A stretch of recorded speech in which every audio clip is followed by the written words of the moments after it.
Hey, it's Chronologically Gaming, the only channel that's perpetually retro because we're playing every video game in order of release. We usually play video games in chronological order, hence the Chronologically Gaming, but what do you do when you don't know the exact release date? Well, right now we're trapped at sometime in October 1982, and we play these games in alphabetical order. The last games we were playing were on the brand new SHG Blackpoint, an extremely obscure home console from Germany. Let's see what our next title is. We're next going to go on our TRS-80 and play Arex. Arex. I've referenced and heard about this one from the chat, but this is the very first time we've seen Arex. And it's going to be released on lots of other home computers. This is the very first on the TRS-80. Front of the box is very, very sci-fi-ish. I love it. The blue glow kind of reminds me of Alien, but it looks awesome.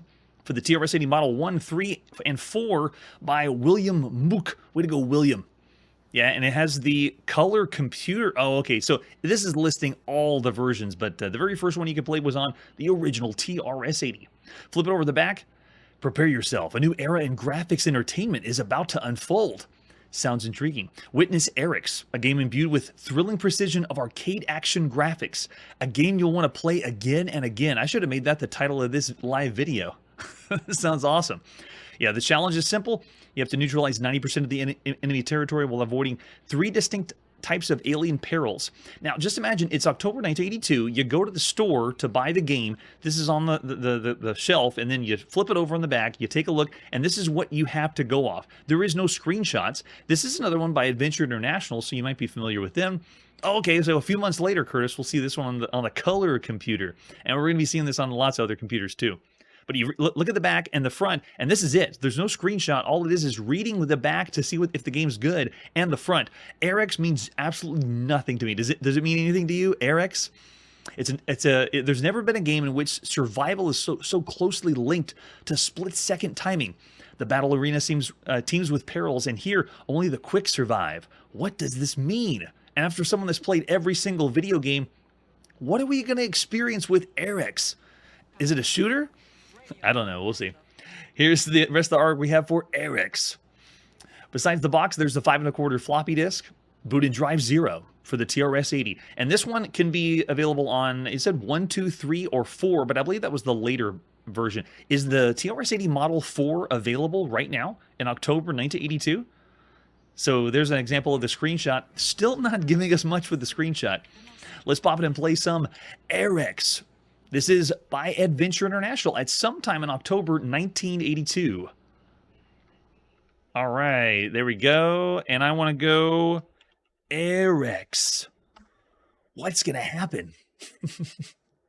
This marks our 125th game we played for the TRS-80. All models of the original TRS-80. Sweet. Oh, look at that. Adventure International and the TRS-80. Whoa.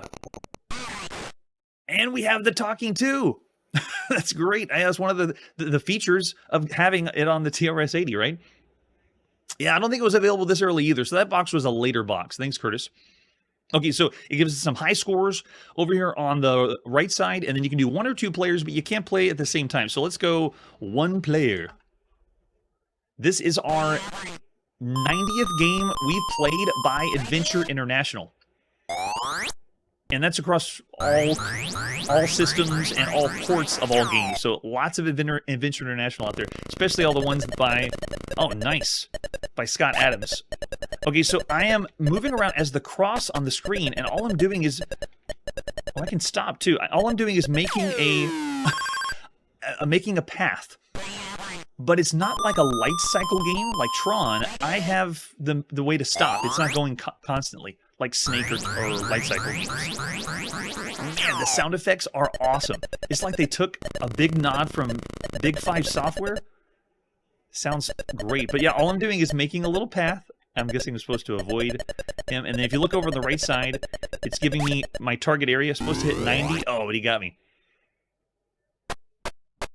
So much fun. Okay, so, oh, he didn't get me. Nice. Oh, if you run into him, that's how you get caught. Sweet.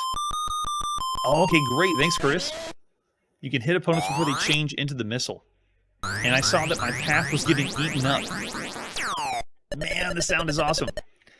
It's another one of those titles on the TRS-80 that feels like an arcade game. Definitely sounds it. And so let's see if we can trap one of these inside.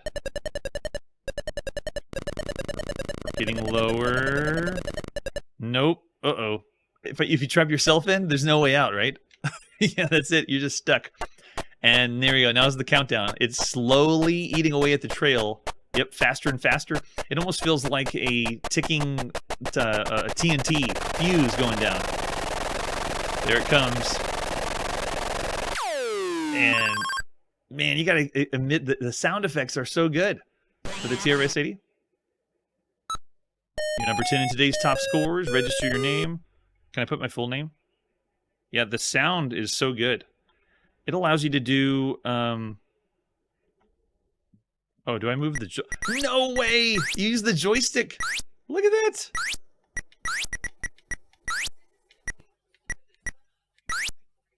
Wow, and the score table is over here on the right here above my shoulder. It's inputting it in real time while I'm putting. So, whoa, that's so cool. It's like I can rub them all away, right? Yes, it's doing it. Look at that! It's putting them in while I'm as if I was in the arcade. And I think I can do all of it. So even that's funny. We have a keyboard right in front of us, but it doesn't. The keyboard doesn't work. You use the joystick to put it in. And then come on down here to end. Whoa, that's awesome. Lots of fine-tuning to put the high score in. That makes it feel like it's in the arcade. Oh, nice. So for both versions. Yeah, the little musical bit is awesome, Curtis. I love it. All right, let's go in again. This is way too much fun. So this is the very first time we've seen a video game that is a variant of Kicks that we saw in the arcades. Now, it's not exactly like Kicks. You know, we're not drawing things in while the Kicks is going around, but this is the closest we've gotten to any game that is Kicks-ish ever. All right, we got to get 90%. Come on. And the target area is slowly counting down. You can see it at the bottom of the screen. Oh, I did it again. I'm trying to watch where I'm going and do the live show at the same time. I get caught in the middle of it. Yeah, it's going to go ahead and the fuse is going down all the way. So it feels kind of like it should be a snake game or a light cycle game. It might even look that way. It does not play that way. This is something new. This is different. The closest thing is Kicks, but it still is not exactly like Kicks. This would be a real treat to be able to play right now.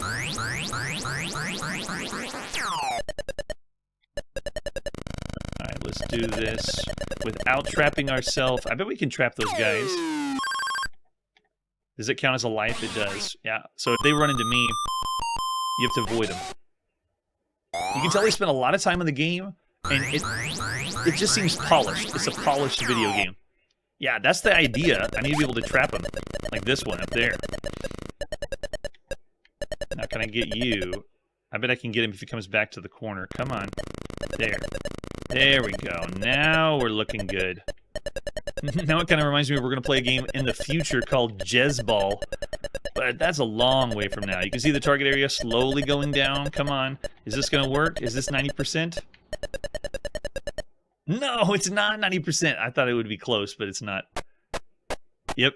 You have to finish the percentage to be able to complete the level. And there's lots of different levels, different enemies too. Man, it's so fun. Oh yeah, so kill them first. How do you kill the opponents? You hit them, so you smash into them, and it kills them? And I believe that is, yeah, the end of that level. Well, it didn't finish the level. We have game over. It still blows my mind hearing the games talk to us. Okay, just run into it. Thanks, Curtis. Man, so fun. This game feels like it has life. You know, like all this animation and action. Arex. Man, I love it. So there's two different ways you can play this game, at least the pros, if they're considered pros, is the dungeon play and the area play. Like how much area you're going to take over, or are you going to capture and remove them? There, got it. Just smash into them, nice. Okay, yeah. Look at that. That one's... I should have just ran into him. I wonder, is that 90%? Let's see what he does. Yes, the capture worked and he's gone, and I think I got it.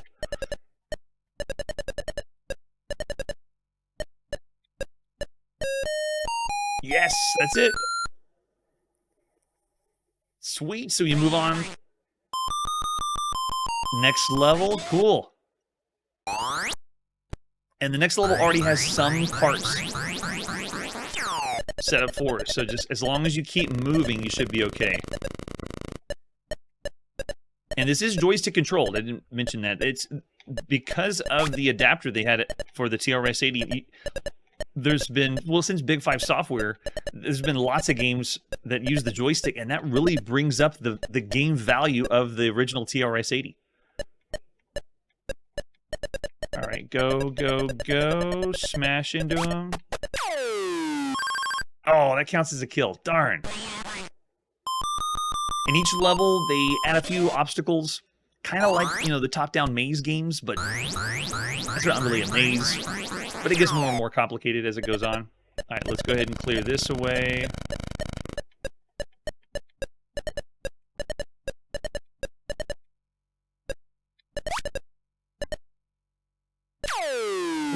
Oh, I guess I should have gone the other way. Trap them there and then go the other direction to clear out the whole thing. Man, this is so fun.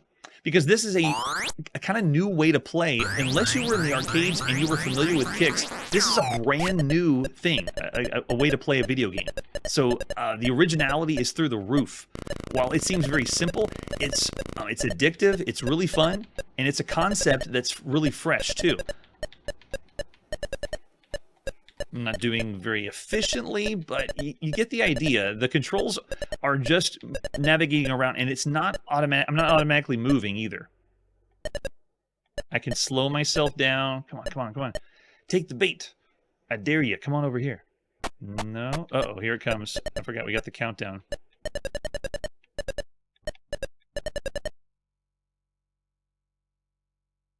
Let's see if it takes this one. There. Oh, I had to move one more time and I would have gotten it. Oh, yes, that's right. Well, Snafu, though, was automatically moving, so this one's a little different. Gameplay's slightly different. Okay, it's like the next evolution. All right, putting in high score correctly now that I figure out how it works. I love it. So much fun.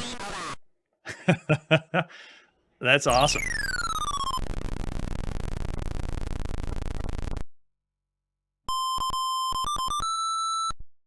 There you go. That's Arex. I am impressed. I didn't have a whole lot of high expectations going into it because who knows what that is.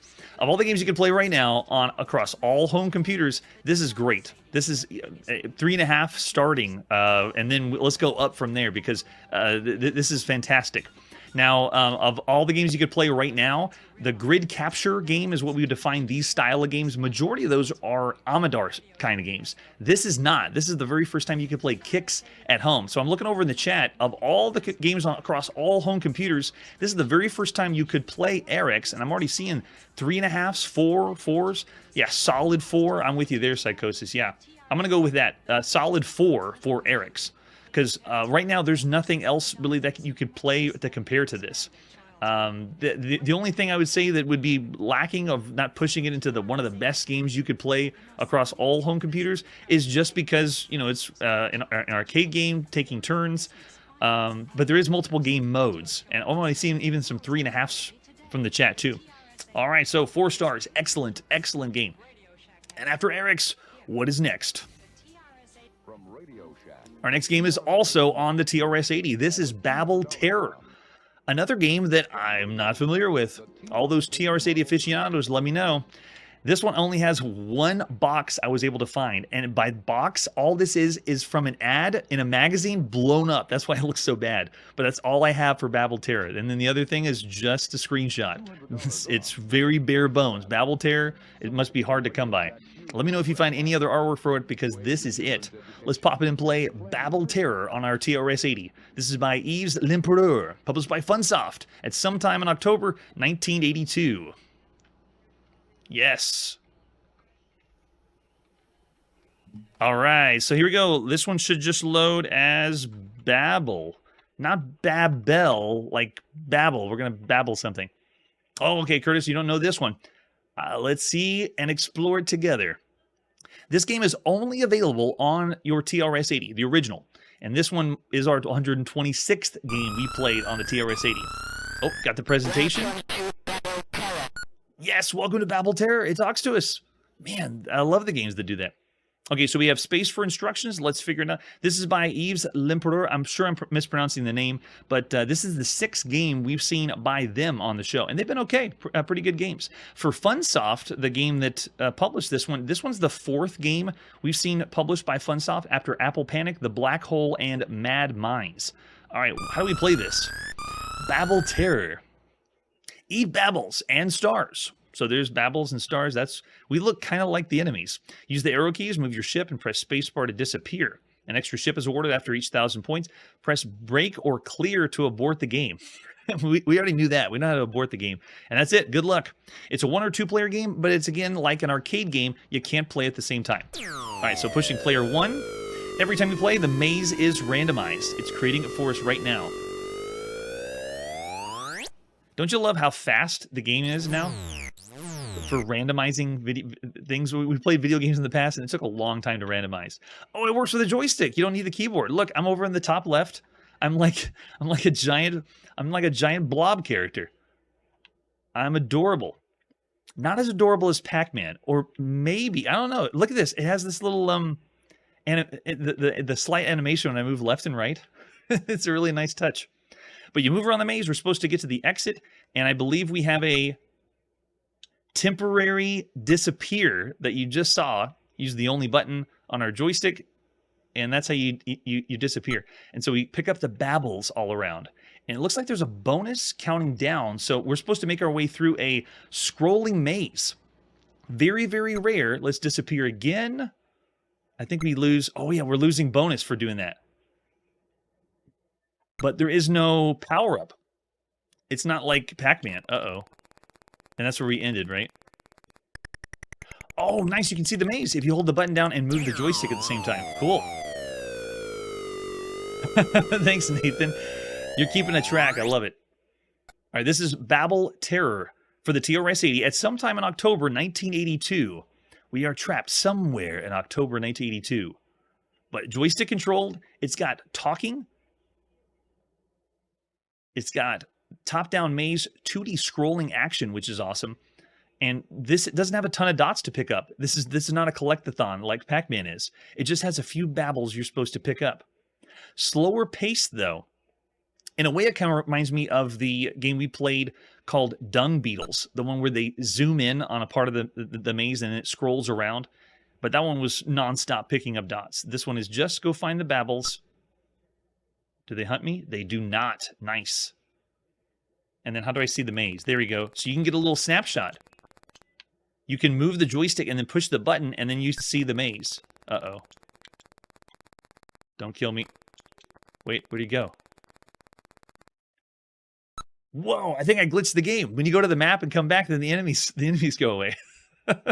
I'll take it. So you very carefully move around the maze, picking up all the babbles, and it looks like if you're fast enough, you know the maze well enough, then, let's see, I'm in uncharted territory. I'm at the top.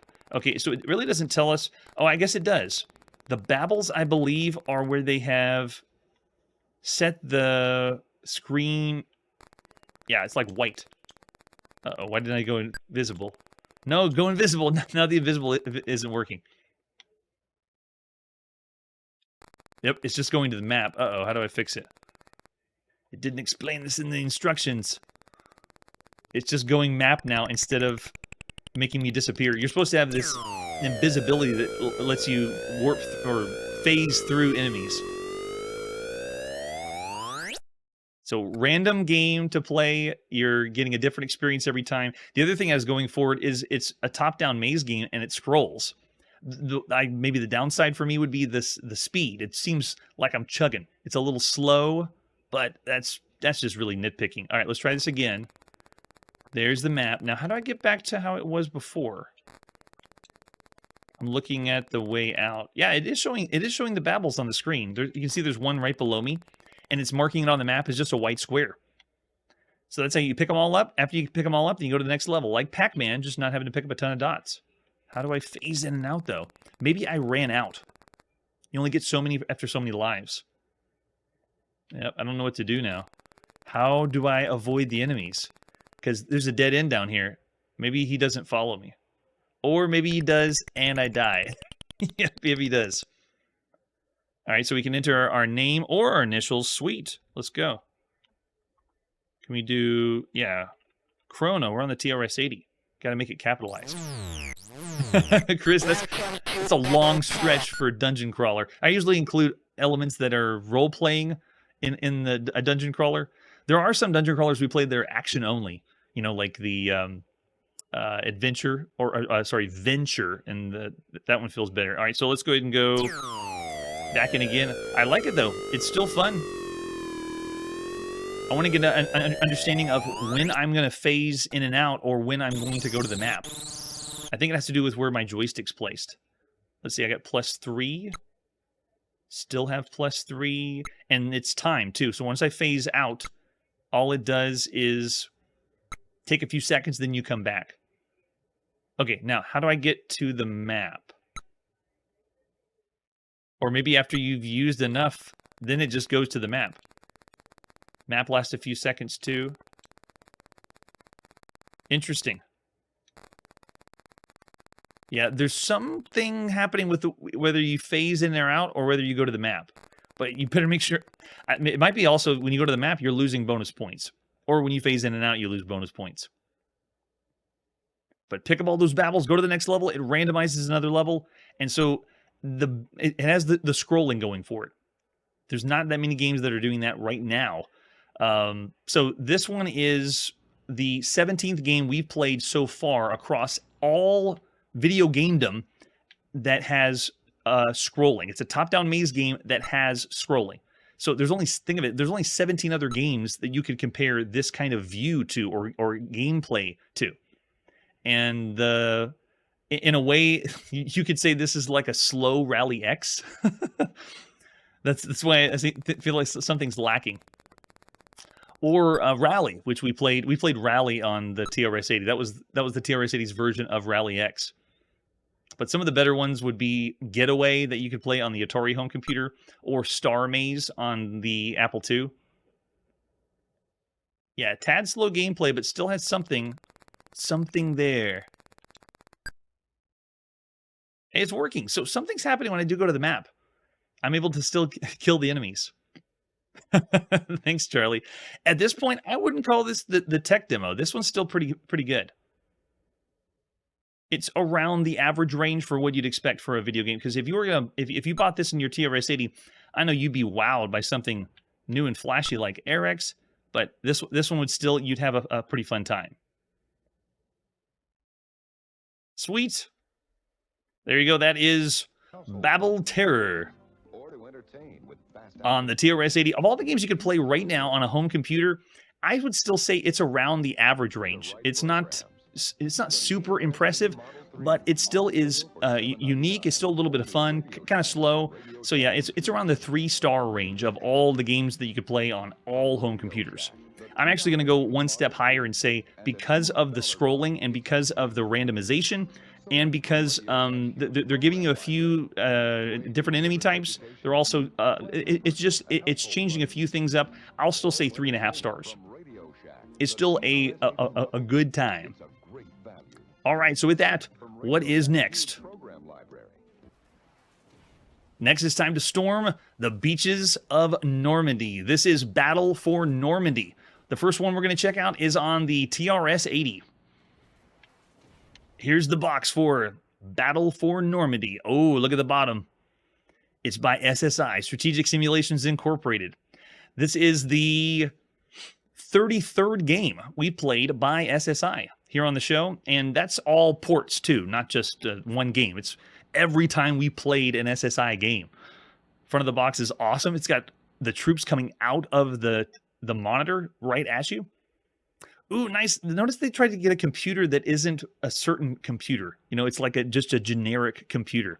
It's funny that that's their view of a generic computer right now in October 1982. So this one's pretty cool. This is the very first video game where you get to play a war game doing the beaches of Normandy invasion. Like we get to do that in a video game. Really, really cool. Did I miss my where'd my mark go? I guess we can't flip the box over. Let's try it again.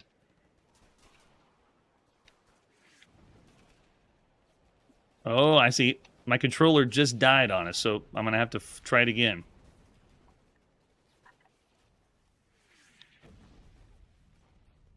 And there.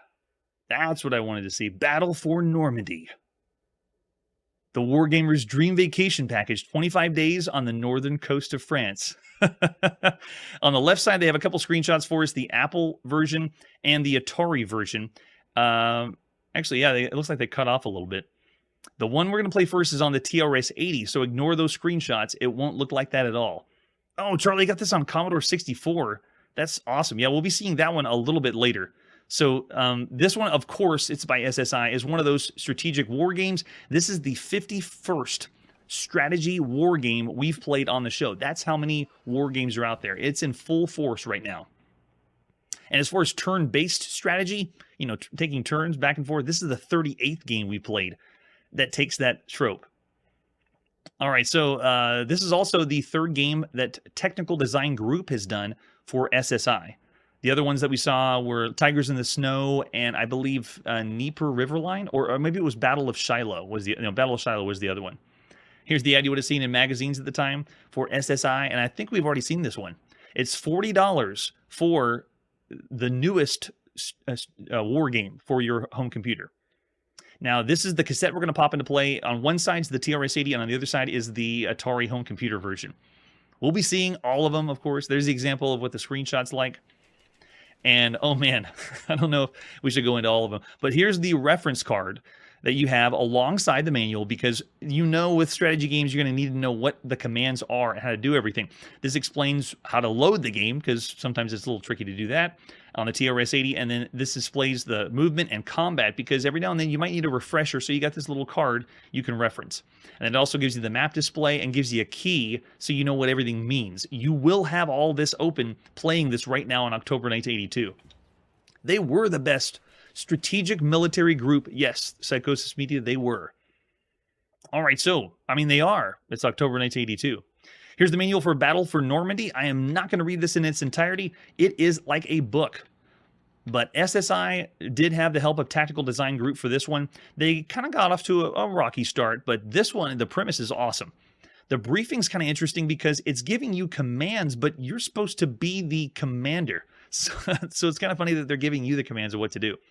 They give the overview of what it's like, a little bit of history behind it, storming the beaches of Normandy, how combat formations work, all your enemy forces. This is going to be able to play on both Ally and Axis forces, and if you have two people, you can play against each other, taking turns, of course. We have logistics, the amphibious assault, because we start in the water and then have to get on land, and if you play against the computer, it is tough. Germany holds you down, and it's very, very difficult to push through. You have air and naval support as well, and it explains the combat, how the combat works. Now, this has different scenarios. You can start with making the genuine, I'm going to play like it's the beaches of Normandy, as close as historically as possible. Or you can go the other route and just change everything up. So you have a few options too. You start with airborne drops, and this is really a game of resources in your supplies. Are you able to keep all the resources up while you try this invasion? That's really what's going to make or break your results.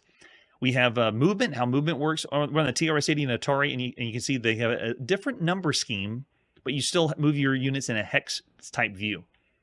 And then combat, how the combat works. And then we also have the transports that are available, because this does take place over a certain amount of days. So you have a certain amount of days, I believe it's a month or close to a month, to finish the invasion.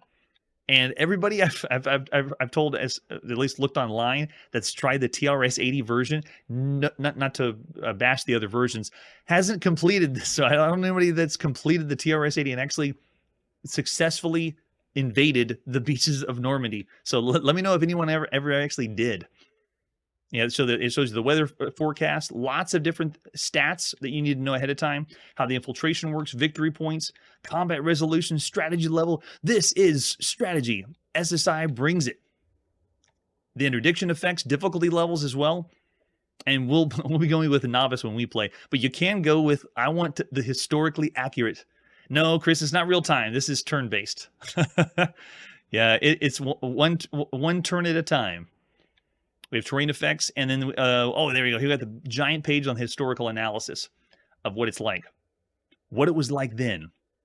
So this is the TRS-80 versions. David Landry is the main one that did this one. Way to go, David. And I believe we have, yeah, there we go. Different terrain effects, and then we have the cards that we saw in the end. Already got the reference card ready. All right, so for this one, I think that's it. Yeah, let's pop into play Battle for Normandy on the TRS-80. It is sometime in October 1982. This is the first one we're going to check out by SSI. It is a TRS-80 night. It feels like we've been playing nothing but TRS-80. So this one, we're going to need to load up basic to get it go. This is going to go all in basic. It's amazing.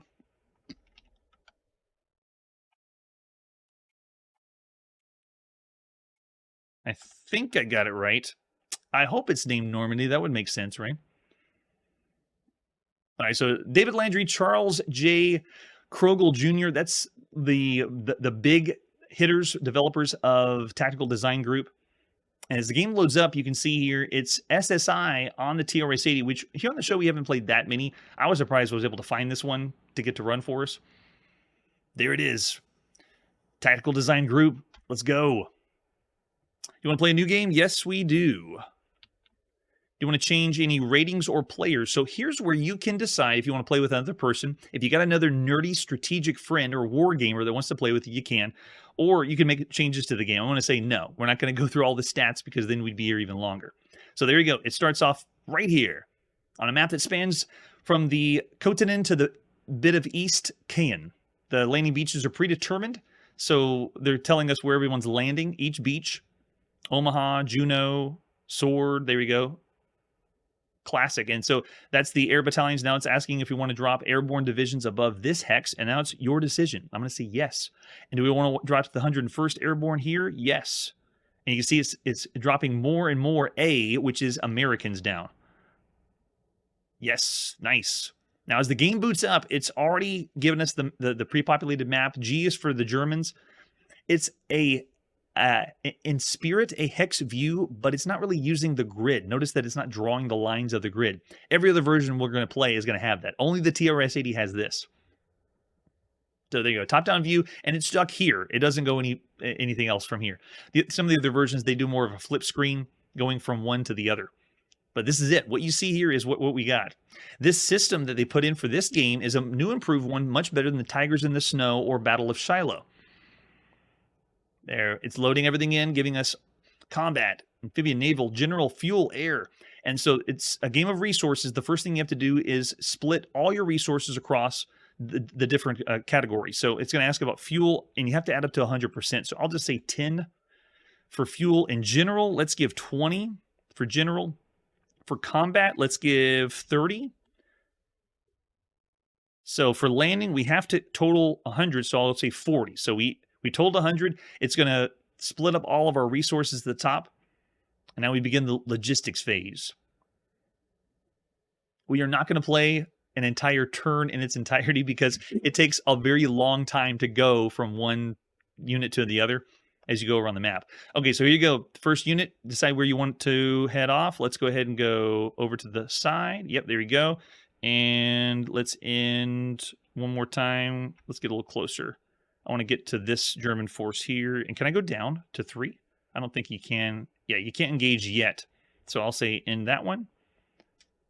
And so you're moving your units around first. Once you get close enough, then you can engage in combat. Combat's fairly simple. depending on whatever stats the unit has and whatever stats you have. You engage in combat, roll a little dice, and then boom, someone dies and someone lives. There is no animation, there's no zooming in, there's no cutscenes. It's very, very simple. It's typical for strategy games you'd expect right now.